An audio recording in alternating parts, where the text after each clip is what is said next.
முன்பு எடுத்து வச்ச மசாலா பொடி, மஞ்சள் தூள், மிளகாய்த்தூள், மல்லித்தூள் சேர்த்துக் கொள்ளவும்.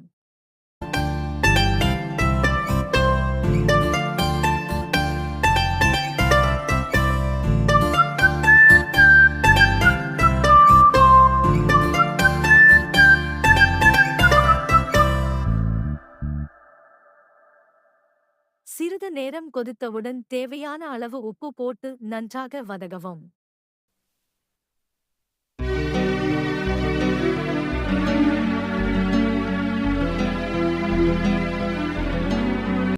சிறிது நேரம் கழித்து வெட்டி வச்ச உருளைக்கிழங்கு அதில் போடவும்.